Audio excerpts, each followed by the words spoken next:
Well, hello there, and welcome to the Red Mood Podcast. You just love to see that, don't you? Yes. You just love to, last week we had the freaking video pause right before we started the show, and then it just cuts into the intro, and now you don't hear music, our intro music. Sitting around like, what's missing here? What's going on?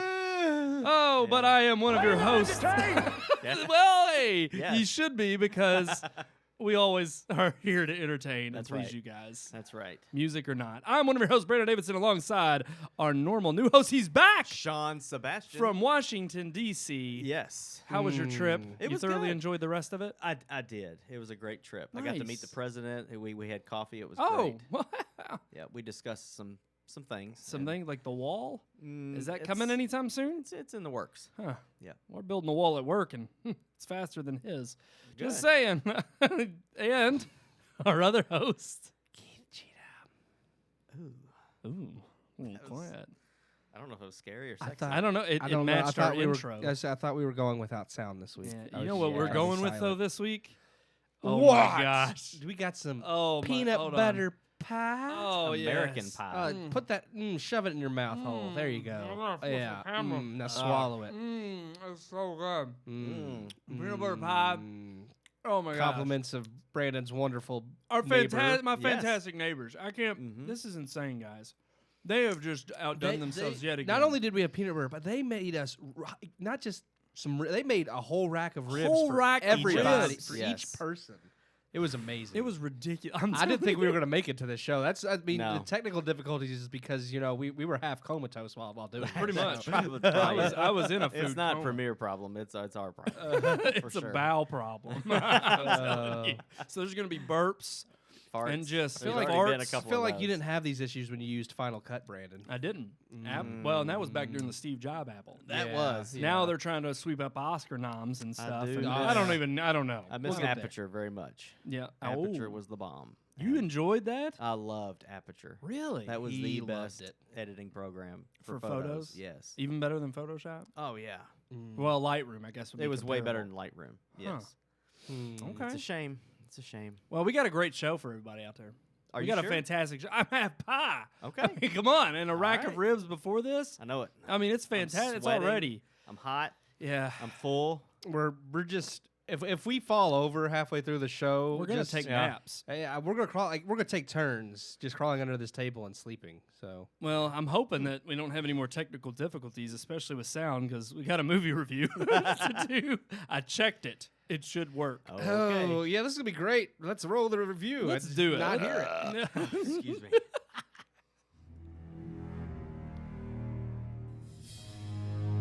Nostalgia and franchise fatigue, two sides on a scale of the constant Hollywood grind. Nostalgia brings in lots of cash, while franchise fatigue drives it away. Finding that balance, though, of nostalgia and something unique can keep fatigue away and the money rolling in. But that's easier said than done. With Hollywood leaving no stone unturned, I suppose it was only a matter of time before we saw a new Shaft film. And it is here. But in this day and age of political correctness, is the world still clamoring for the black private dick who's a sex machine to all the chicks? Directed by Tim Story and starring Jesse T. Usher as John Shaft III, son of John Shaft II, played again in this film by Samuel L. Jackson, who is the nephew of Richard Roundtree's original John Shaft. The film continues on the legacy of Shaft by once again introducing a new generation. Shaft, the longest-running African-American character, gets to be unique in this way. Instead of characters like Bond, who swap actors and have little connectivity amongst films.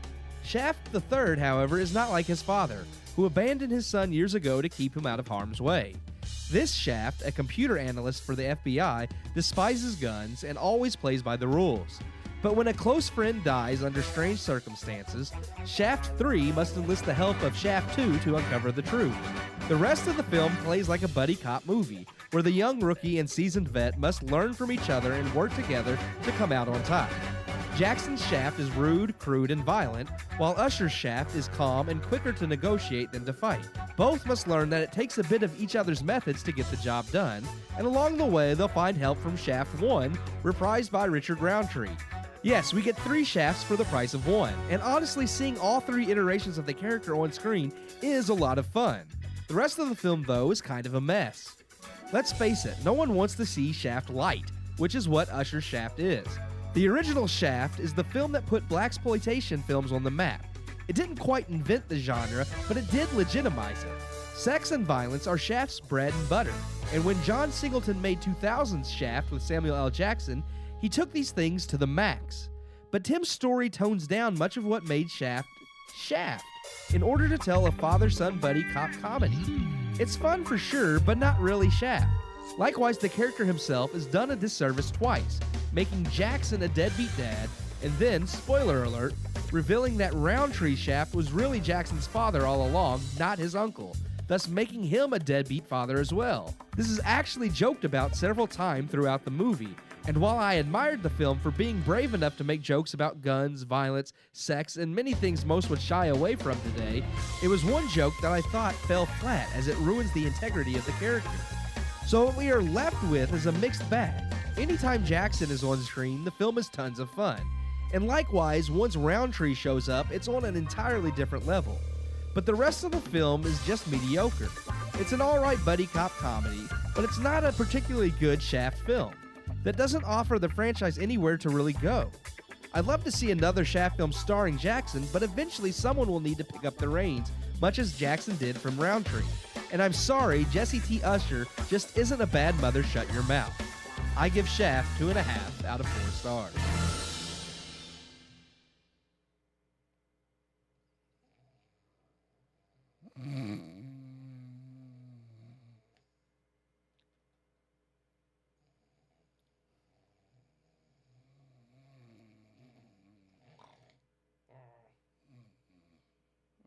I need some milk. Oh, hey, whoa, guys, we're back. What? We're back. Oh, it's over? The review's over? Whoa, yep. Oh, okay. 2.5. 2.5 out of 4 stars. 2.5 out of 4 stars for Shaft. Oh, right. Keith, you want to bring us back? Yeah, you want to talk about it? Oh, wait a minute. We already did that. Yeah. Hold on. This is what we're talking about, Shaft? Shaft. Yeah. I mean, I'm not asleep because of the movie. It wasn't the movie that was that bad. I didn't even see it, so I don't it know. was okay. It was okay. No, the ribs were much better, but that's why we're asleep. I mean, again, a shout out. Carb coma. yeah, Whew, man, Brian, meat coma. Kristen, Brian, you've got a lovely wife, sir. I'm Yes, telling you you do. She has just spoiled She's you. a keeper. I'm She's telling got the touch. You know what? You know what's not a keeper though? What? this movie. It wasn't. I can't. That's not what she said. Yeah. Well, the poster for the film promised more Shaft than you can handle, but it was not really. Wow. I could have handled a lot more Shaft. I bet you could. No doubt about that. We'll find out next week. No, like I said in the review, definitely the end where like all 3 Shafts are in it. Like that was awesome. So they delivered on that, but the film it didn't really feel like a Shaft film. I mean, it was okay. It was more of like a buddy cop comedy with, Samuel L. Jackson being John Shaft II, and then of course, Jessie T. Usher, is it Jesse or John? Ruining butchering the guy's name. Doesn't matter now. It doesn't. Yeah. You said he's not worthy, so I guess it doesn't matter. Well, because the whole point, he's supposed to be like this by the book FBI analyst, and then of course Shaft is the detective who plays by his own rules, and they have to learn to work together, and it's like it's kind of a stereotypical like buddy cop type thing anyways. And when Samuel L. Jackson took over the role of Shaft in 2000, it still was, I mean, it was a new Shaft, but it still felt, I mean, it was more over the top. I mean, the action was more over the top, everything was more over the top, but I mean, that fits Samuel L. Jackson, so it was unique and different, but it was still Shaft. This, it's like, yeah, you still have the over-the-topness from Samuel L. Jackson, and every scene he's in is hilarious and great, but where do you go? I mean, yeah, if you make another one, Samuel L. Jackson, that's fine, but eventually someone's going to have to take over, and I'm sorry, John Shaft III is not... he's looking to fulfill that role. He's not Shaft. Yeah. And, I mean, when Richard Roundtree comes in... Can't stop. It's like, that is definitely Shaft, and I don't know. It's just... A lot of critics have complained because they feel like this film is not PC enough. Like, it just breaks too many taboos. Like, we can't believe Samuel L. Jackson did this, or they said that in the movie, or the fact that he was a deadbeat dad. It's like, but your complaint's the exact opposite. But my complaint was the exact opposite. It was that there wasn't enough of like what made Shaft. I mean, like I said at the beginning of the review, I mean, the lyric that I quoted perfectly, the black private dick who's a sex machine to all the chicks. Where is that at? I mean, no, that's not PC, but that's Shaft. And it's like, you can't neuter the character. I don't know. I mean, well, if you're going to, it's fine if you want to do that, but then don't call it Shaft. Just make a whole nother story. So, but they're trying to bank off the name. They won't bank off the name. And but granted, they're also obviously trying to steer the series into a different direction. They still like I said, I appreciated the jokes about the guns and about this. I mean, they do have some non-PC jokes in there, but that's also kind of to contrast with this new Shaft, who is by the book. And it's like, well, you have the old Shaft, but now we have John Shaft III, who's more by the book. And it's like, it's kind of like they're saying, it's like, well, we don't need this anymore because that's uncouth. We need more of. And the point is they had to learn from each other. Like, you have to go by the book somewhat, but at the same time, there's a point where you have to pick up a gun and fight. Yeah. But still, it was just kind of a neutering of the series to me. So it was okay. Well, I guess I'm gonna pass on it. It's I never saw the first one. So talking about the one with Samuel L. Jackson or Roundtree? Are you talking about the? Yeah, 19s. No, I've seen the 70s, but I've never seen. What'd you think of that? Oh well, one? the 70s, that is the first, because even 2000. No, Shaft I'm saying picks up from, I never saw the one with Samuel L. Jackson. Yeah. So. But even that's still a sequel to the Richard Roundtree ones. Oh, see, I didn't even know that. Yeah, because Richard Roundtree's John Shaft the first. Is Samuel L. Jackson's the first Shaft? Is that like a decent film? Or? Yeah, no, it's not. It's different, but like I said, it's decent. It's not bad. It's definitely better than this. I mean, he was definitely, I think, when Samuel L. Jackson picked up the role and became John Shaft II, from it was definitely something different and unique from Richard Roundtree's version, but it still felt like Shaft. And of course, Richard Roundtree was in the 2000 version, and he was in this one. What does Shaft feel like? Well, it feels like this. It's a blaxploitation film. The original ones were, and I mean, here's the thing. Oh, I thought you were. I was wondering if you were going to actually explain what. He's not going to indulge me. No, but Quentin Tarantino's actually really good at making those style films, like blaxploitation, which Django Unchained. He's actually gotten Jackie Brown. Jackie Brown. But he's actually gotten flack for it because he's a white man making those movies. Which is funny because Samuel L. Jackson is him. one of his best supporters. Yeah, he defended him. Yeah. But yeah, and it's funny. It's like, where is that style in this movie? It's not there. So it's kind of, and again, I guess that's them trying to still be more PC. It's like, we can't do that anymore. But I will say it's disappointing considering when I saw the trailer, I was actually hyped because of the second, in the series with Samuel L. Jackson. And I just remember being young when it came out, and it was like, any scene he's in is great. Yes. Yeah, that's the the original. Yeah, that's the theme song. Yeah. I mean, Isaac Hayes made the original theme song in 1971 with that movie, and I mean, it's just one of those characters that, especially because he is iconic, especially to African American people. I mean, it's kind of a shame that it's like, because you've seen it with, James Bond has ups and downs and this and that, but. And I mean, it's going to happen, but at least it's like, try to stay true to the character. Yeah. I mean, I agree. I agree completely. So 2.5 out of 4 stars for Shaft. Yeah, kind of not really worth it. Just pass it. Yeah. I mean, Toy like Story 4 is coming out. Child's Play is coming out. Yeah. There's so much something coming else out. to see. Coming. All right. Well, then I think Spider-Man's coming out. Spider-Man, and you know what else is coming out? Oh, what else could be coming out? Keith, I think you're alluding to something. I think Avengers Endgame is coming out again. It's barely even left theaters. Wow. I mean, there's still like 1 or 2 showings around. Yeah, town, there's so it's technically like, that's what I thought was funny is this headline comes we're out. going to re-release it like a week after it's no longer in theaters. And I'm like, we're not even out of its theatrical run yet. Yeah. So, but yes, that is our big headline topic of the week. So Avengers Endgame is heading back to theaters with additional footage. Really not a lot. It's just post-credit footage. Yeah. They've already explained that it's like, no. There's not going to be. It's already 3 hours long. It's not a longer It's not cut. an extended cut. Yeah. But yeah, they said They basically said it's going to be like a deleted scene after the credits, and then they said there might be like a few like Easter eggs and surprises for what's coming in the future, which has me intrigued because I'm wondering what they might do with that. But apparently all of it will be kind of after the credits. So like I guess after the credits they'll show the deleted scene, and it'll probably be like maybe Kevin Feige or somebody with a clip of what's to come or something. That'd be cool. Yeah, that would be cool. I mean, I don't know. I've heard that he's getting very excited about X-Men. That he's been talking a lot about what his plans are for X-Men. He has. So that's maybe I would love to hear. Even if it doesn't have anything to do with the Avengers, I wish it was just Marvel. Well, and that's kind of the interesting thing is, I mean, when the Spider-Man Far From Home trailer dropped after in-game release, and even threw up the whole spoiler alert. Warning. Even that was awesome. I mean, but it was awesome because it was like they were actually taking into account everything that had happened in in-game and how it was affecting this next movie to get you hyped for it. Well, but what I'm intrigued by is like if they already had that in mind with just the trailer for Spider-Man. I'm just like, so what else do they have in mind, like you said, to allude to what else is even in the bigger picture, in the grander scheme of things with the Marvel Universe and what's to come next? It's interesting because like with the trailer for Spider-Man, the one that came out after Endgame, one, it showed the ramifications of Endgame, which I loved because it's not like, oh, we're just getting another Spider-Man movie. No, it actually deals with the fact that happened. And two, even that trailer with them introducing the idea of like, Mysterio and like this multiverse. Yeah, it's like that's already setting up things for the future.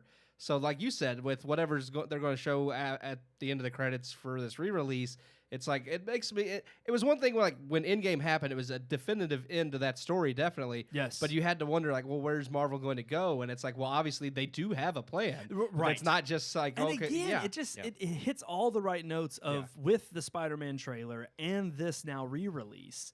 Which has another tongue-in-cheek, little jab. Oh, I can't wait to get to that. Yeah. But the thing is, it really is smart, ingenious marketing for them to hit these notes in such a way to say, guys, don't worry. Like, this was a definitive end to the last 22 films and to the last decade. But we're about to do 22 more. Exactly. Exactly.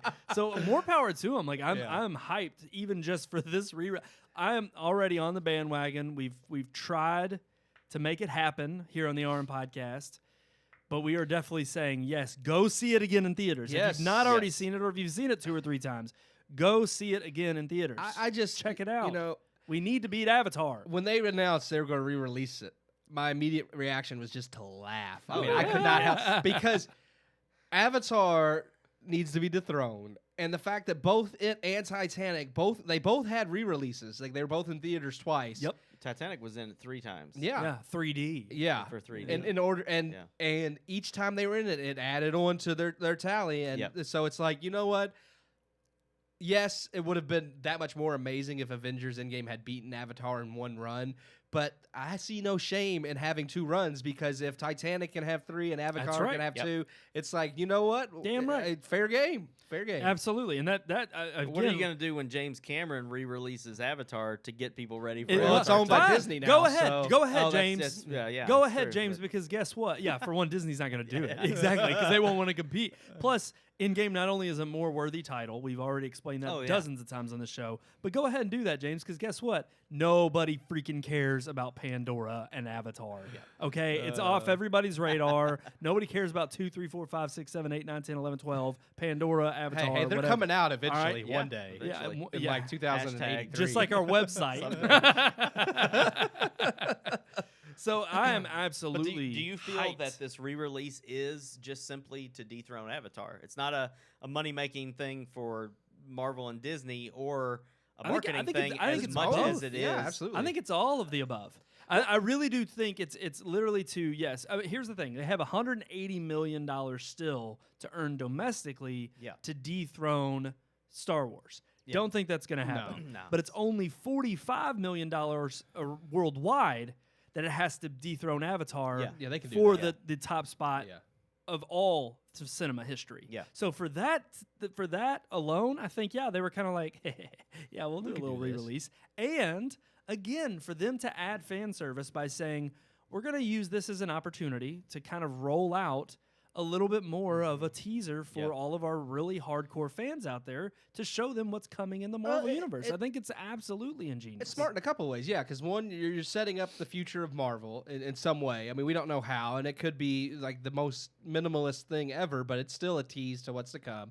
And two, it also like leads right into because Spider-Man Far From Home is supposed to kind of pick up right after Endgame, so it's kind of a smart marketing move for that as well. As like, well, Spider-Man comes out like a week after we're re-releasing Endgame, so we kind of set up for Spider-Man. But let's just say let's say they bring it back out, and just for instance, it's in IMAX again. So do you think it's worth another $18 or $20 a ticket just to see 6 minutes of extra stuff? I would go just to see the movie again anyway, so the extra stuff's just like a cherry on top. Right. Yeah. To me, I mean, that's the main thing for me too. It's for like me, I've seen it 3 times, and I'm just kind of like, once it's ran its course, like I'm ready to just buy it in 4K Blu-ray. Well, okay, here's the thing: you saw it 3 times, and I only saw it the one time. I only got even to though I'm I know I'm guilty. Hey, go see it. It's like I saw the other Avengers like a couple of times. I saw the first Avengers like 4 times in theaters, so I'm kind of mad at myself for not seeing Endgame more. But then I mean, again, it's a 3-hour film. It's a longer film. The problem wasn't so much the length as much as there's just been so many huge releases this year. Yes. So well, and even that's the incredible thing. We pulled it up on the show back when we first reviewed it of how Avatar was uncontested for so long. It had no competition. This just fell out of the top 10 in week 7. Yeah, it's been in the top 10 box office for 7 weeks alone. Yeah, and Avatar, but you've had tons of huge releases since then. So for this thing to have held on for as long as it has, still technically not be completely out of the box office, and to re-release, and like I said, and to be that close to the number 1 spot against all that competition. Yes, and also I think too that it kind of is, and I don't think they really planned this. I think they planned it more for hype for Spider-Man Far From Home, Far From Home. But it's like I don't see it as them being greedy at all, because for one, if people are going to go see it, they'll go see it. They've already made a crap ton of money. Run, or is it just? I mean, really, if you said they only need 44 million or 45 million, that's one weekend. With you hope. I mean, that's one. No, that's one weekend when a fantastic opening weekend for a subpar movie. Yeah. For it to get 44 million, here's the thing: it's not going to take out as many theaters as it did when it first released. Yeah. I mean, you had probably 3 or 4 theaters taken up alone in each theater. Yeah. If you had 10 or 12 screens. Yeah. So it's probably going to come out on 1 or 2 two screens at most. In a typical theater. What are they calling it? Are they tacking anything onto the title? Just Avengers Endgame. Yeah. Okay. And I mean, it's just you just know that it's re-released with extra footage. But I think it's also kind of cool because it's like it doesn't seem greedy to me because it being so close to Spider-Man. It's like it's not going to steal any of Spider-Man's thunder. Oh, I mean, Spider-Man's already projected to probably launch and release with about $150 million. That's what makes me nervous. Is like, we hope it can get that $45 million it needs to beat Avatar, but I mean, you still have Toy Story 4 still going to be a major player. Yeah. When's it coming back out? At the end of this month. At the end of this month? Yeah, it's next week, I believe. Next week. Oh, man. Yeah, it's close because Spider-Man comes out July 2nd, like right before the 4th of July. So Toy Story 4 will still be a major contender. Then Spider-Man will be right after. So it's still going to have because people are going to take their kids to see Toy Story, their kids to see Spider-Man. It's like, where are you going to fit in a movie a lot of people have already seen? So it's still going to have tough competition. It's all Disney owned. That's what I know. blows my mind. I know all of And then at the end of the year, we have Star Wars. So Disney's making bank. They're loving it. They're loving it. Yeah, and their streaming service launches this year. I mean, it's insane. Actually, it's crazy. I'm excited about that just because like the Mandalorian. Or wait, is it this year or is it 2020? I think it's 2020. It's 2020. My bad. But you got the Mandalorian. You have Loki. You have Falcon and the Winter Soldier. WandaVision. So I mean, there's all kinds of stuff. Mandalorian is supposed to be one of the. That's going to be one of the things that launches with the service. That and I think Loki are the two series. It's going to right off the bat. You're going to have this amazing Star Wars. So series, I'm excited about like all of these that they announced, and it's like, man, I don't really $7 a month, need another. Actually, and that's not bad compared to other streaming services. Not. No, I mean that's when you take into account that the majority of the crap that you're already watching on Netflix is going to go to Disney now. Then you're. We'll be getting it. Yeah, and not only that, but I mean, Netflix is operating in the red. and they have been for now just to get original shows and original content. And they're losing a lot of and it's not just Disney, because now AT&T and Warner Brothers are trying to launch their own streaming service with all of the content they own. Yeah. So Hulu and Netflix are losing those. And then you have Apple launching their stuff. That's it. I was going to say, with Apple coming in, fierce. Yeah. So with Apple coming into the game, they've already announced that they want to launch at least 6 Oscar hopefuls a year. Wow. That's, did anybody tell Steven Spielberg that? I know he's still partnered with Apple. He may not approve. Aren't those films gonna have to show in theaters though? Yes, they have to be in theaters for a week. Yeah. Mm-hmm. But do you think that's even possible? Yeah. 6 Oscar hopeful contenders a year? Do you think that's going to propel Apple TV Plus There's forward? so many artsy movies on Netflix that I think if they were in theaters and had the opportunity, they would be contenders, or that they would be considered. So I don't really think it's that far-fetched, but 6 a year, that's a lot. Yeah, I just don't see how it depends. If Apple has the money to throw at it, then that's true. Well, and they did say they actually put these. They talked about the budget of these movies is going to be around 30 to 40 million. Yeah, they were. So they're not looking at producing these huge, wide epics. No, they're looking at like smaller, intimate, independent. Film production. So with things that being like the case, like Ex Machina was, which that was an excellent movie, and I think it was like a $70 million budget. So even that was a little bit higher. I'll be honest with you. I really do think Apple, and I'm not just an Apple fanboy. I'd still not claim anymore. that status. I used to be hardcore with Steve Jobs days. Yeah. But still, I will say this. While they've gotten a little bit, to where they shoot off the hip and shoot off the cuff, and they're not as, I think, polished, I will say that I think with, especially their services, they've learned that subscription-based models are really, the way to generate consistent revenue and to ultimately make sure that it's like, okay, you're always going to get this kind of money churning and get it into your coffers. So with that being the case, I think they will make sure that the content they produce is up to par and standard with a lot of what other people would either pass by or pass up and say, well, we can't make a lot of money on that. Whereas Apple, I think, is purely going to go for recognition standpoint.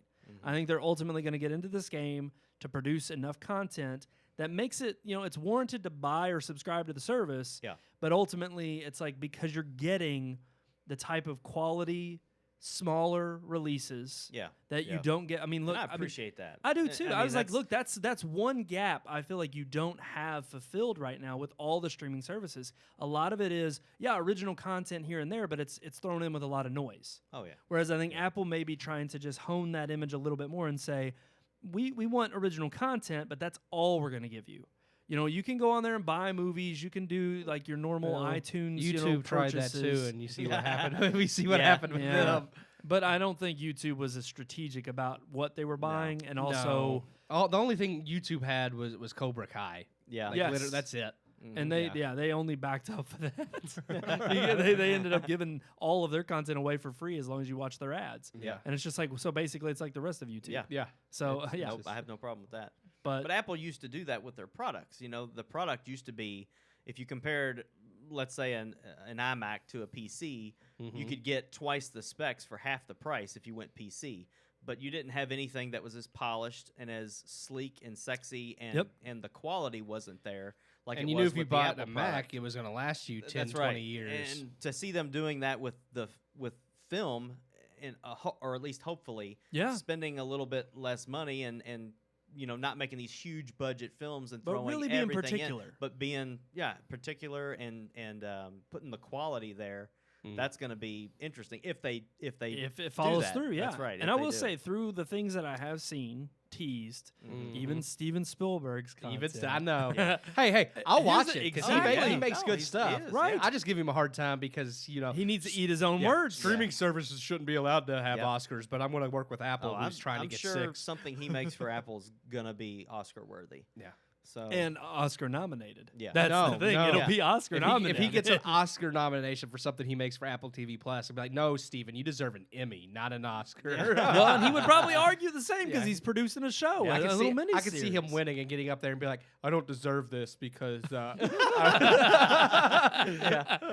It'll be like when Marlon Brando accepted the Oscar or didn't accept the Oscar because it was for the Native American tribes. Yes. But no, so the thing is though, is with Spielberg.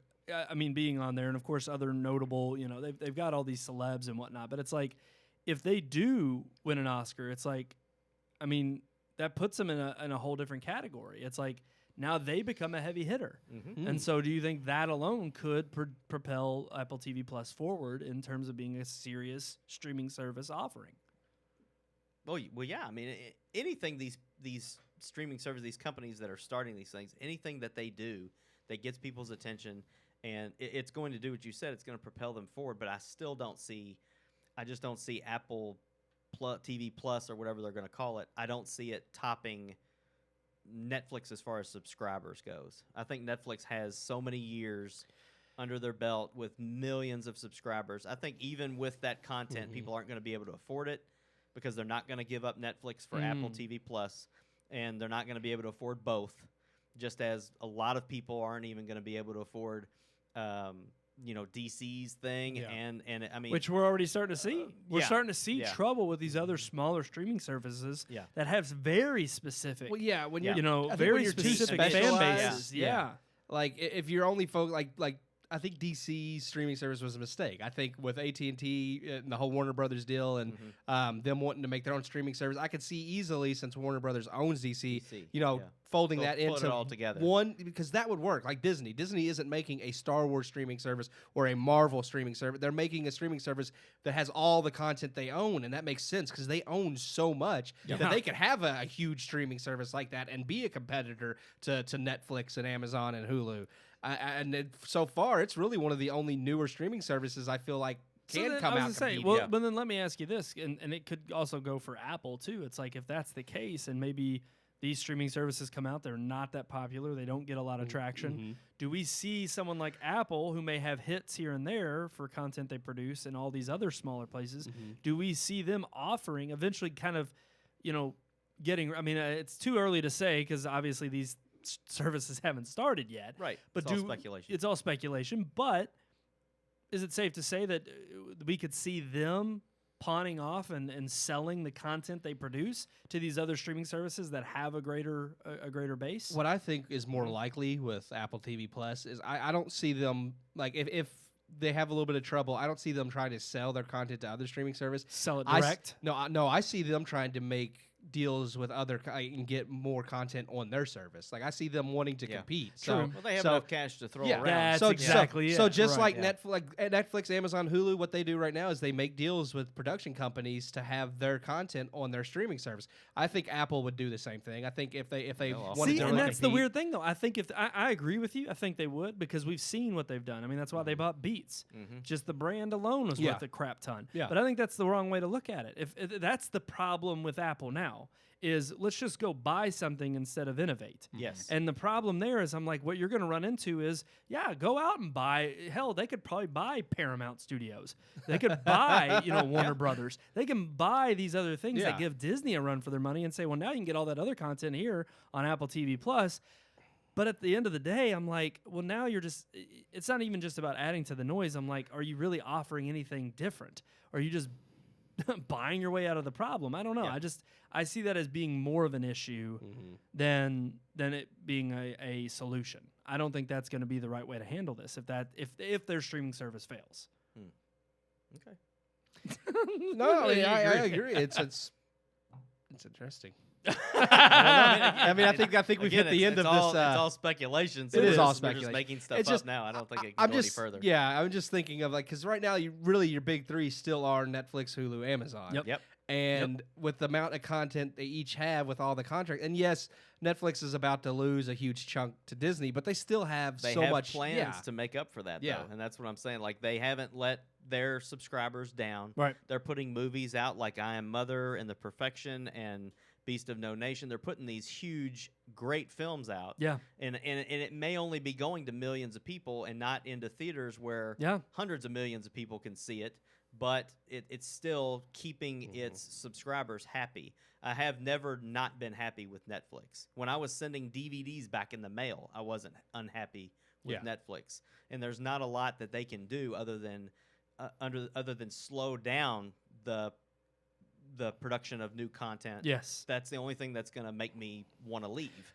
But as long as they keep doing what they're doing, which is interesting because it is the plethora of content that they have that's keeping their subscriber base happy. But it's also the problem they have because that's why they have mountains of debt. Yeah, because they have too much original content, and then there's not enough time for you to even watch it all, and a lot of it's not even appealing. It's got so many fragments. There's a lot of fat on there that could be trimmed off, and maybe losing some of that fat with Disney might help. It may help. It may make the way for new, more refreshing, and more original content, but get rid of some of the old crap. I don't see Netflix going anywhere anytime soon. No, I mean, not at all. They keep. Oh yeah, no. And that's the thing, because I own Netflix, Hulu, Amazon, and all three of them are actually because I own all three of them because they all offer so much different things. But yeah, they have a pretty solid foundation that I think is gonna be hard for any other service to come in and crack. Like I said, I think Disney has the best chance because they own the most content out of anybody else. Yeah. But I mean, there's a new Dark Crystal series coming out on Netflix I'm gonna watch. Netflix is still not just. Yeah, they're making original content, but they still are getting the rights to make. They have the rights to Narnia now. They're going to have a new Narnia adaptation. Even Amazon, though. Amazon's something that we don't really talk about Prime Video. But they've got some Lord amazing. of the Rings is coming out as a series. Lord of the Rings, there. The Dark Tower's coming out. That one new show with Carl Urban looks amazing. The anti-heroes. The Good Guys or something like that. Crap, I forgot what it's called. They beat up the they're superheroes. Yeah, but it looks really good. And I mean, we were just talking with Brian, so I just watched Good Omens on Amazon. And Hulu has they don't really have a lot of original stuff, but I think the one edge that Netflix has though is even though they have a crap ton of content, I will say I think the one thing that gives them the benefit is that they're very good about pinpointing their fan base.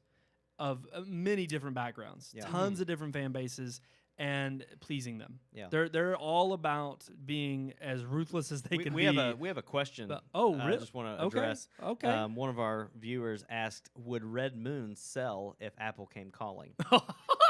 Oh man, good question. Yes. Hell yeah, I would.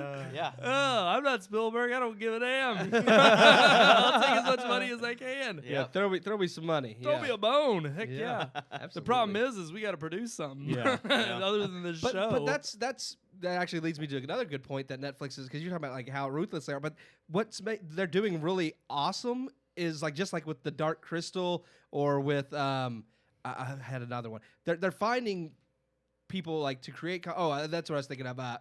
Matt Groening, who did Simpsons and Futurama, he made a show specifically for Netflix. They're going to these people that they already know are popular or content's popular, and they're like, "Well, we're going to pay you to make something unique for us." So now instead of just having these original series, they're finding people to make their series as an original series specifically for Netflix, and that's drawing crowds in because people know, I enjoy all the other things he's done on network television, and now instead of it being on network television, you can watch it on Netflix. Yes. So, I mean, it's absolutely. No, I agree. I think at the end of the day, it's a win-win for the streaming services with all these. I mean, that's what's been proven about all this buzz is that with all these different people getting into the game, it's like everybody realizes that a subscription model for this kind of content is becoming key. The question is, with all the streaming services that are now coming out, which ones will stand? And I do think Apple TV Plus, what I really do see them, the route I see them taking is not necessarily buying up studios, but I see them not admitting defeat if the streaming service doesn't pick up enough steam, but adding alternatives whether they got to lump in, Apple News Plus that they have, all these other Apple Music Plus, they'll lump in different services together and make it one, kind of like Xbox Live Gold, where you get now not only just Xbox, but you get PC-based stuff, all these different packages into one monthly price, to sweeten it up. Or they'll just say, you know what? Okay, if you don't want to do the streaming, now we're going to offer it to you direct to consumer.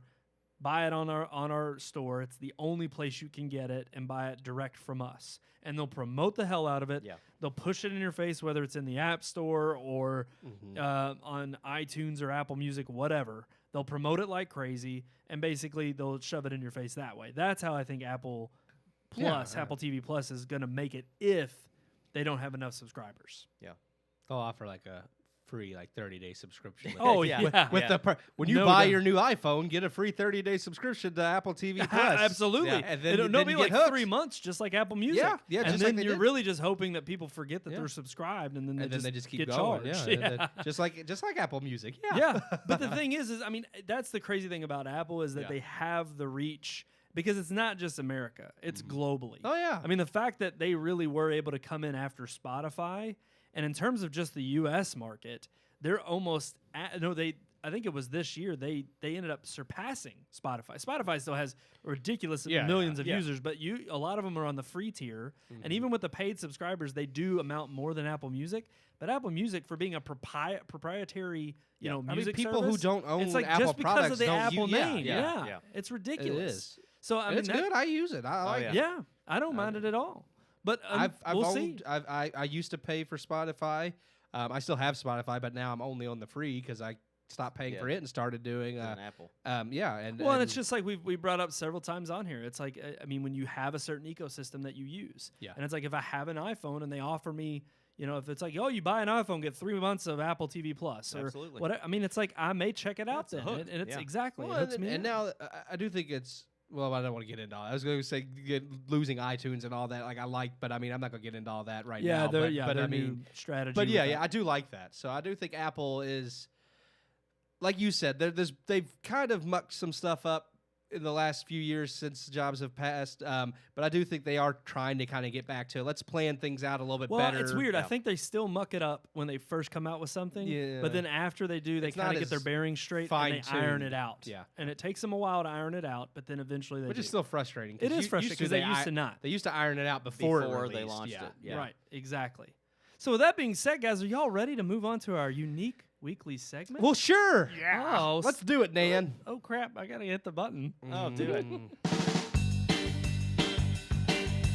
It's story time, where the podcast members tell their stories. That's right, guys. Story time.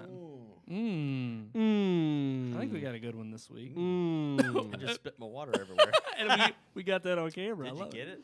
Ooh, is it on your mic? Tell me a tale. Really? Yeah, tell me a tale. About what? A tale or two. I forgot. You forgot the lyric? I forgot the lyric. I don't remember. Isn't that Gilligan's Island? A tale or two. No, not. that was 20,000 Yes, Leagues Under Under the the Sea. Sea. Oh, you know it, Sean. Whale of a tale, I'll tell you, lad. Yeah. A whale of a tale. You just got to say it all, see? Yeah.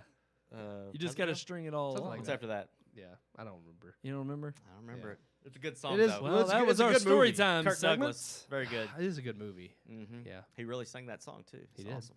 Oh, is it good? Oh, yeah. Yeah. He's on the ship, and he's playing a turtle shell as a guitar. It's fantastic. It's awful. There's It's not awful. a seal or you got to something. watch. It's not awful at all. No, that's a great movie. It is. Okay. Okay. Well, I'll give that this is a show about movies. So Yeah. Movies. Movies. What's our story time segment, though? We came up with it right before the show. That's how we work. Yeah, that's what everything we do is right off the cuff. cuff. Yeah. Right. So I think you all will enjoy this. Are you ready for it? Yeah. Lay it on us. Yeah. All right. Worst memory from a job. What is your worst memory that you can think of from a job that you've had? You just say bad memory. You A always bad do, memory. You always do Well, worst yeah, or best, okay. but I never have like specific. I just have a You're right. series of That's fine. unfortunate. That's not, fine. not to knock off Lemony Snicket, but I have a series of unfortunate events. So. That's fine. That's fine. So, okay, bad memory from a job. I feel like you haven't gone first in a while, Brandon. That's I true. think Brandon. I should don't tell- know yet. Oh my I- goodness! You all usually spark me. Oh. I've got so much other stuff going on Oh. here. I can't help it. Oh, terrible. You're the one that you said that you I'm trying to had think one. of. I have so many. And I'm Then trying to start think of with a one. good- Just do one. I mean, we know where they're from. Can we say your No, I'm not No. gonna. I'm not gonna Pass name it. any. Can't I'm not do gonna that. name any It wasn't places. the company. It was the people he worked Yeah, with and for. I'm not gonna name That's any. Well, because some of them aren't from that company, anyways. I mean, I Okay. have multiple. Mm. I mean, when someone who used to only work for a bank and never ran a restaurant in his life buys a restaurant and runs the restaurant into the ground, Yeah. that was always that was my first job. That was always right. Yeah, well, he hired like a chef from, I guess, probably from Sullivan. I mean, this guy thought very high. He is a bigger chef from Louisville. I don't think you can get more 5-star than that. Yeah. But I mean, he is, I guess, a bigger chef here in this area. But I mean, he would brag about like, oh, I've trained with, or I knew Emerald or what. I was like, it's like yeah, you gotta. The only reason you name that, drop that, is because you suck. Yeah. It's like I mean, seriously, you don't. You're see working Gordon, in a fast food restaurant, like, man. Come well, on. no, he didn't work there. They hired him to come in and revamp the menu and Yeah. train us how to cook certain, like, I Cook mean, meatloaf. I trained with this guy for like a week on smoking barbecue. But So you taught him a thing or two. no, but You were his Emerald. it's like you don't see Gordon Ramsay coming in to fix up restaurants and be like, "Yeah, I trained with Emerald. You should listen to me." Yeah. I mean, if you're a good chef, you're a good chef. You ain't got to like, Drop know. someone else's what's the name of name. that chef that yells at her? The Hell's Kitchen guy? What is it? I That's like Gordon him. Ramsay. I just said Oh, it. you yeah. just said it. All right, my bad. I enjoy him too, actually. He's funny he and he is. can cook. Well, and he's Taught me how to cook an omelet. I looked that Did up on he? YouTube. Yeah, Okay. I know how to cook an omelet because of him. Yeah, good. But for you. anyway, That's so amazing. I can cook an omelet too, not because of Gordon Ramsay though, just because I know how to do it. that was it though. I trained with Emerald. No, that's not it. Okay, that was interesting training with him for a week because I'm like, I could look these things up. I don't know. I guess I had one job. I'm definitely not going to name the place now because people are gonna, this is going to terrify people. Uh-oh. Right? Okay. God. Let me start by saying restaurants are a lot like and a lot unlike the movie Waiting. Yeah. Yeah. People are like always terrified. They're going to mess with my food. That doesn't happen as much as you think. Usually, I mean, it's your job. You don't want to lose your job. You're not going to do something stupid like that. But I'm not saying it doesn't ever happen. Wow. I knew I'm just saying, it's very rare. Most people are very respectful and they're not going to mess with your food. But there are, just like any job, I mean, you got to remember, this is a job. There are deadbeats and terrible employees at every job. I knew this one cook back when I was a cook for somewhere, who he was fired, honestly. So just be comforted in knowing that it was not an acceptable thing. But he got fired because him and a server were throwing food at each other through the window because she pissed him off or over something. But he used to I didn't witness the one time. Apparently, he dropped a steak on the ground and picked it up and recooked it. So that happened once. But what I witnessed was because this man was great. I mean, talk about like a meth addict before meth was a big thing. Like you could tell he was, made it a big thing. You could tell like he if there was a drug, he had it.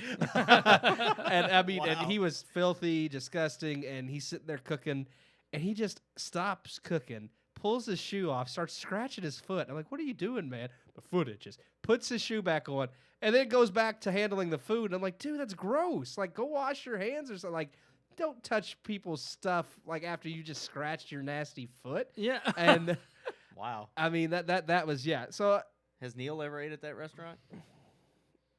maybe I don't think so. He's got a thing about feet. Not He when might this like it. not when this guy was there.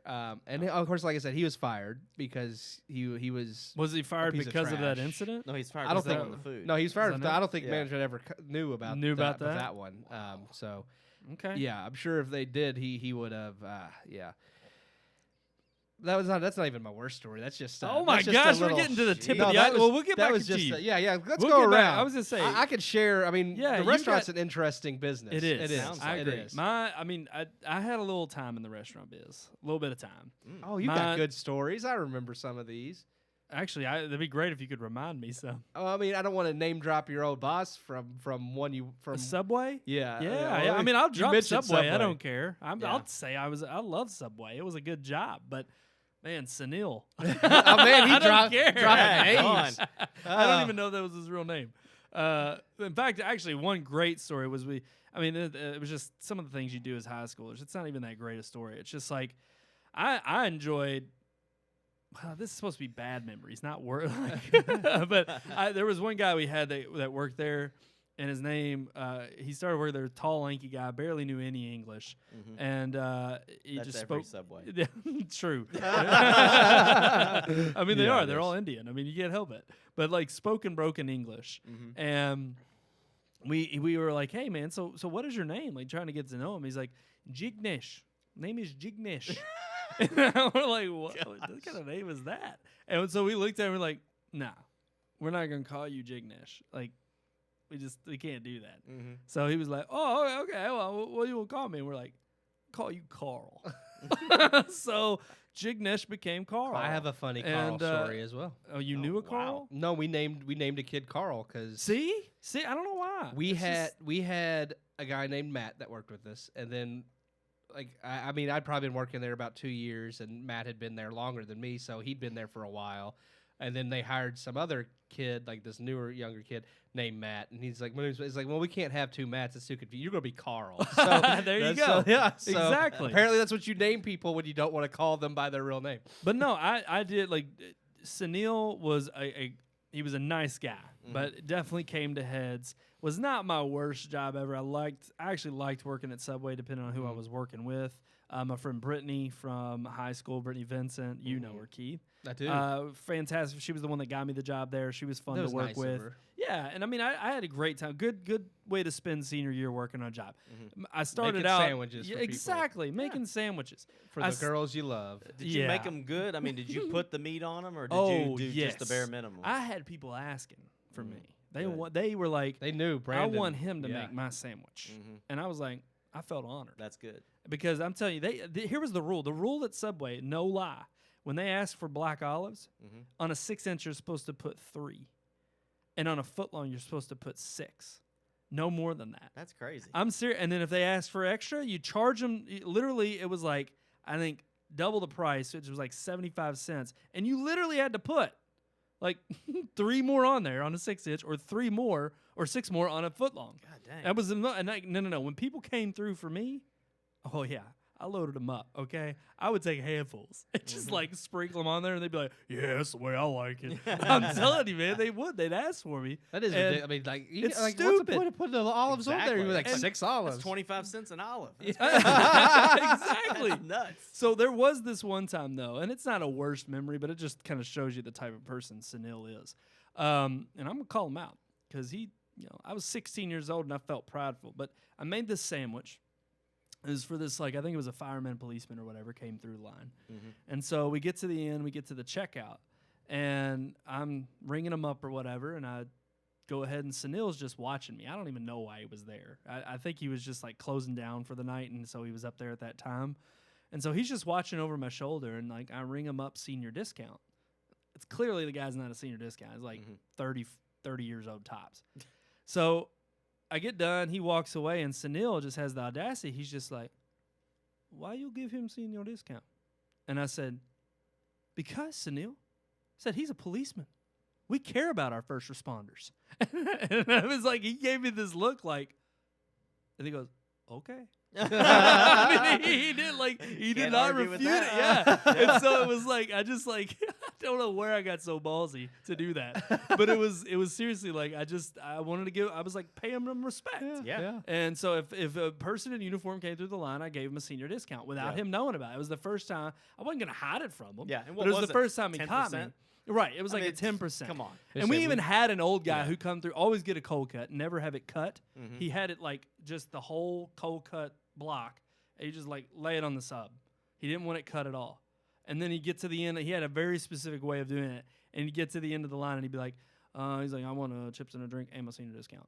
And like, he'd mumble it that way every time, but he was adamant, and he made sure he got his senior discount. Yeah. But it's like, I remember I'd have to like fight with Sunil. There were times where it was like we were staying extra. He'd try to clock us out so that we weren't getting paid, even though we were staying cleaning. And we were like, you're closing down the register. Like you're trying to clock us out. Yeah. And it's like, no, we ain't flying there. And so, when we caught wind of that and we told him like we were, being held more responsible for certain things. Like I was like, I want a raise. Like it was kind of the first time that I felt a little bit liberated and a little bit more like, hey, I'm not going to take this laying down. That's like, right. I'm going to fight. I'm going to fight the man. That's right. And so I fought Sunil. And actually, he, last day of work there, I just, was coming to into my senior year, and I was like, I was moving on, and I just, I was doing my job like normal, and he came up to me, he shook my hand, and he said, "You're a good employee. you ever need the job, you come back here. And I was like, all right, man, I appreciate that. Thank you. Right. You got know, something to fall back on when Red Moon falls through. You can always be a Subway sandwich maker. right. Yeah, we're about to get to that point. Yeah. But no, which that wasn't really a worst job. It's just, you know, the normal everyday hassle you have. I mean, you have hassle. Sean, what about you, buddy? What about you, buddy?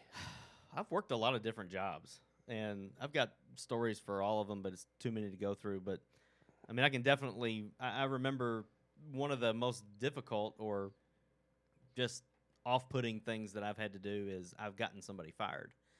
And I didn't have to fire them, but I was the one who basically got them fired. But I worked for Lowe's for several years, and there was a guy that worked there. His name was also Sean, and he knew my girlfriend at the time, and it was kind of like we became buddies at Lowe's, and you know, when we would close together, it was pretty fun because we were all over the place on forklifts and cherry pickers, and you know, tossing lawnmowers from the top shelf down to him. And I mean, it was you know, we had like an hour to run free around the store because it was closed, and you know, we would do stupid things, race forklifts, and we used to do this thing where you'd put a quarter in the parking lot and try to flip the quarter up with the blade of the forklift. And it can be done. And it's pretty cool. But we did a lot. I mean, we had a good time together. And I don't know why he did it, but one day at work, he had to clean the bathroom. And the store manager made him go do it. And he put super glue on one of the toilet seats in the men's bathroom. And an old man sat on the toilet seat and got his ass stuck to the toilet seat. Are you serious? Dead serious. And he came back to my department and, you know, was giggling and, you know, and everything. And he bragged about it. Yeah. You know, he told me about it and was just, oh, you're not going to believe what I just did. And, of course, we had managers running past our department, running down the aisle to the bathroom. And he was just like, oh, my God, like, he's actually stuck. And the poor old guy, like literally, it was bad. Like they had to use paint thinner and get him off of the toilet seat, and he was about to sue. Like it was crazy. Yes. Like he was threatening that and all. I mean, it was crazy. And the poor old guy was very feeble and everything. I mean, it was sad. And when he came back bragging about it and everything, so I found my, you know, zone manager after Sean clocked out or whatever, and I told him, I was like, I know who did the thing in the bathroom. He actually came and bragged about it, and I was like, he's my friend, but seriously, it can't go past that. It can't go unnoticed. That's too severe. So I told him about it, and I mean, they fired him the next morning, and I actually told him that I was the one who turned him in. Like he came over and he's just like, man, I don't know what the F is going on, or somebody ratted me out, and I was like, I did.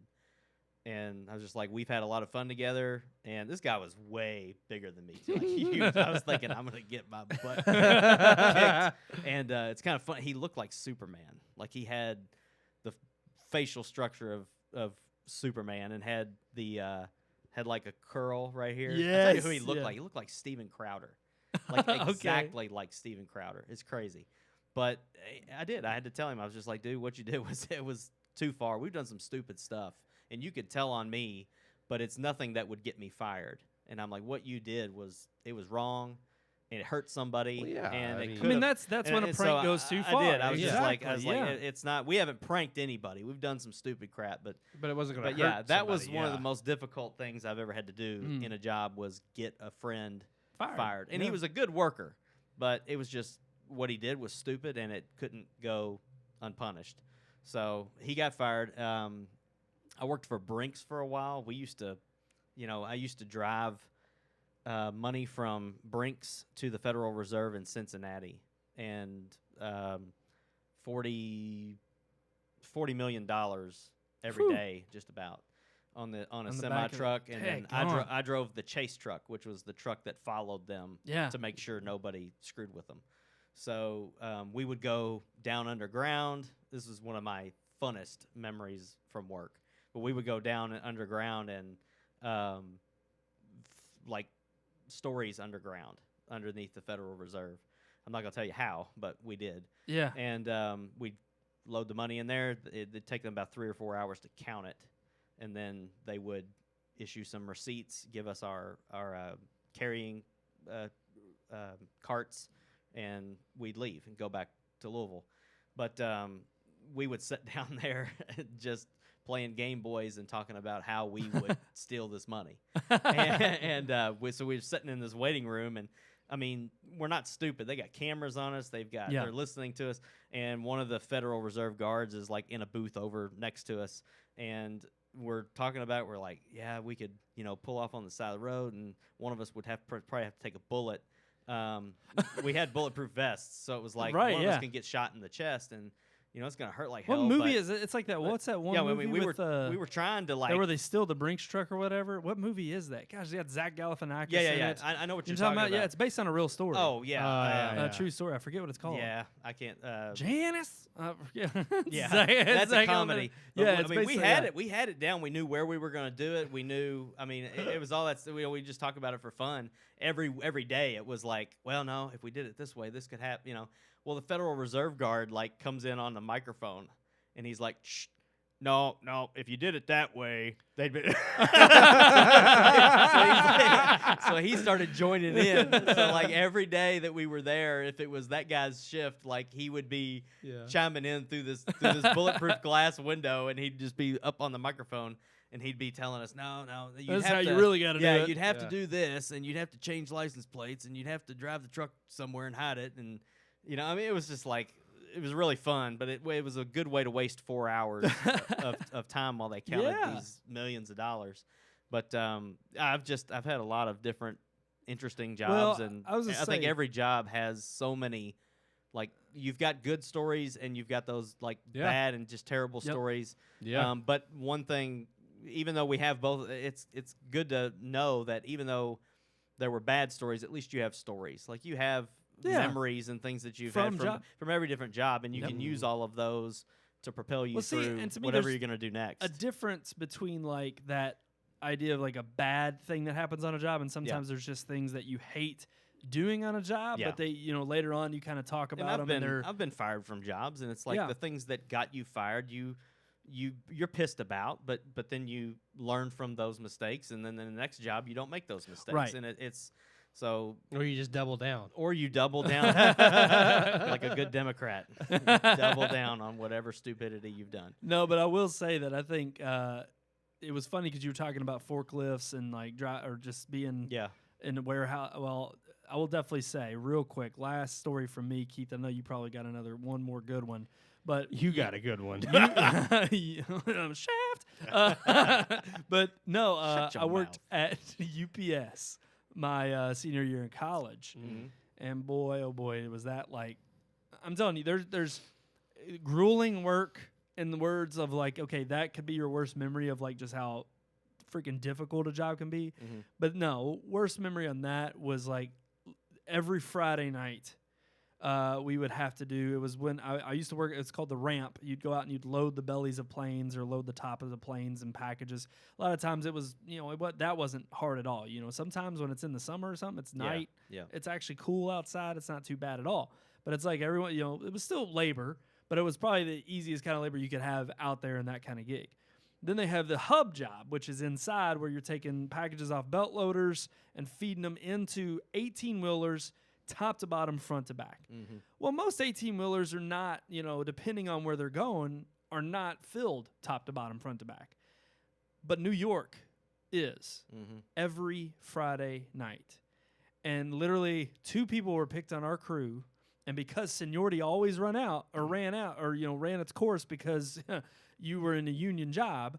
So we were 2 of us, me and this other guy, Jonathan, were the low guys on the totem pole, would always get picked to go to the hub on Friday nights and have to load New York because there were only 2 other people that got picked from the ramp to go in, and they were 2 girls. And the supervisor in there thought it was cruel to make the girls load it. So me and Jonathan got stuck every Friday night. Man. Loading. You wish you were working that job in 2019. Yeah. It wouldn't be that way. Yeah, no, not at all. But no, it's like, I just remember it being so freaking. It was the reason I was gonna keep that job for a little. It paid for my college tuition. I can't, say that was the one reason it was worth sticking it out. It paid for my senior year of college, which was wonderful. It really was not that bad a deal at all. But it was the one thing that kept me from continuing after I graduated. I was going to stay on and just pick it up as extra side cash because it was only like 3 hours a night, part-time. I was like, it's third shift, but still, it was worth it. Decent money. And I just, having to do that, though, even once a week on Friday, I was like, no, can't do this. It was grueling. I hated it. It was literally from the moment you walked in, 3 hours straight, I'm no lying, just picking up boxes constantly, stacking them. And sometimes it'd be light, sometimes it'd be heavy. It sucked every freaking night. So that right there alone, by far, one of my worst memories. And a supervisor we had, Stephanie, name dropping, she was awful. Just going to say that. He likes to drop the name. I've got another real quick one to throw in there since we're going for like worst, like disgusting kind of jobs that we hated. I worked for a company in Elizabethtown called CAPS, and they're basically like a probation office. Okay. So people who got in trouble for driving drunk or having marijuana possession or whatever, they had to come to this place, pay restitution to somebody else's car they damaged or somebody's mailbox they hit, or they had to get drug tested. And this company had all women working for it, and the manager of that branch in Elizabethtown said, we got to hire a male because we can't keep having females going in to watch the men pee in a cup for their drug test. So we have to have a male in there. So they put out an ad, made it sound like this awesome desk job. You're going to be collecting checks and processing paperwork. And I was like, sure, I'll do that.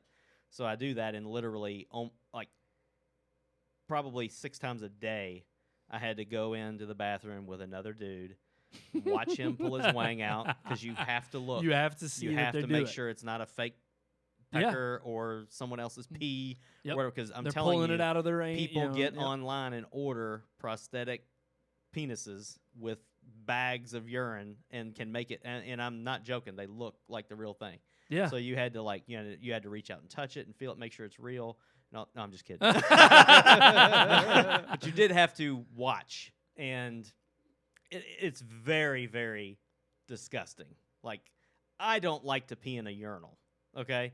Because, really? Oh, no, I hate using the urinal. I like it. I don't like it. And I don't mind it. If it doesn't have the walls that come I all agree. the way You feel out, a little bit It serves exposed. me I'm with like, how I don't want to how see. genuine that I like it. Like, Well, I here's like the it. thing. I like to look. I like pushing up. Don't even say it. Don't say it. I'm not Don't going touch to. the porcelain. But no, I don't want to see another guy's junk. And, I this agree, I job agree. required me to do that about 6 or 7 times a day. And it was God. so. So you've seen a lot terrible. of wangs. I don't in even. your life. I don't even dicks. see my own junk that No. much. I mean, come on. That's because your belly's covered it up. I'm just kidding. No, that was the suckiest job I've ever had. Yeah. You didn't But, tell us about that literally, part. I had to sit there and watch, and it was just like, it's always. I'm sorry, I'm not trying to be racist, but it's a lot of black dudes. I mean, it was marijuana possession. I mean, it's what it was. Which is I'm why we're just trying saying. to get that law It's the truth. changed. We're trying to get it changed, and Yeah. they'd just be like, "Man, what you looking at?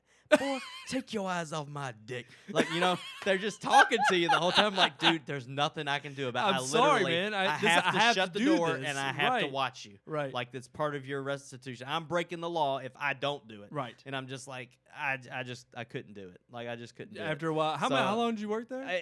Thank God I got fired. Like, finally, it was just, I you did. touched one, didn't you? No, I didn't. You No, yeah, I promise. you did. You saw one you liked. No, I didn't. They flat out one day, and I was like, they created the position because they needed a man in there, and then it was like, I went in, was getting ready to go to work one morning, and they literally called and was like, we're eliminating this position or whatever, and downscaling the branch or whatever, and That was it. You're the last one in, so you're the first one out. Yeah, and that I was makes like, sense, thank right? you, Jesus. Like, it was I'm like glad terrible. to be gone. I hated it. Yeah. That was the worst job I've ever had. Honestly. That's fantastic. Yeah. Holy crap. A lot of good stuff there. Mm. See, and we were all doubting this segment. I'm just saying. We were all kind of like, I don't have any stories. I think we came up with a pretty good batch We all there. have stories. That was to good. tell. I have plenty of dick stories. Yeah. Well, that'll be a different story time segment. I'm gonna have a new one next week Okay. because next week we're Is relationships. no next week is Lake Trip Oh. 2019. Lake trip. Oh, I'm so glad that you brought that up, Sean. So we need to make announcements. We do. So next week, guys, everybody out there listening or watching in radio/TV land. Learn and hear. That's right. We are going to be on at a special time next week. Same time, different day. So 9 p.m. next Tuesday. Next Tuesday night. Tuesday. Yeah, on it's a Tuesday. The other weeknight that starts with a T. Yeah, that's right. So it's not easy Thursday, to but Tuesday. Right. Next week on Tuesday night at 9 p.m., you can catch the Red Moon Podcast. Eastern. 9 p.m. Eastern. Yeah. Facebook Live, YouTube Live. It's because we're going to the lake. We're going And we're having town. our traditional year 12th? 12th? You're all's 13th. Yeah, It's no. my 12th. You're all's 2007. 2007. No, Yeah. it's 2000. It's 12 because this is my 12th anniversary, and the first time we went was for my bachelor party. Yeah. 2007 to 2019. I missed like 2 years, I think. You then. missed a year, I think. I did? You missed a couple. Yeah. Oh, man. So this I'm is out of 12 years. It's like 11 for you. It's 11 for me. Yeah. Yep. It's 11, yeah. So 11 years that we've been doing this consecutively. 12 years. Yes. That's crazy. 12 for you all, 11 for me. But that's insane. We over a decade that we've been doing this. Yes. Over a decade. Decade. We're aiding the decks. Yes. Yes. So next week, because we're going on our yearly lake trip, we are going to be doing a show Tuesday night, 9 p.m. Eastern, YouTube, Facebook Live, like normal, but on Tuesday night. So watch for us then.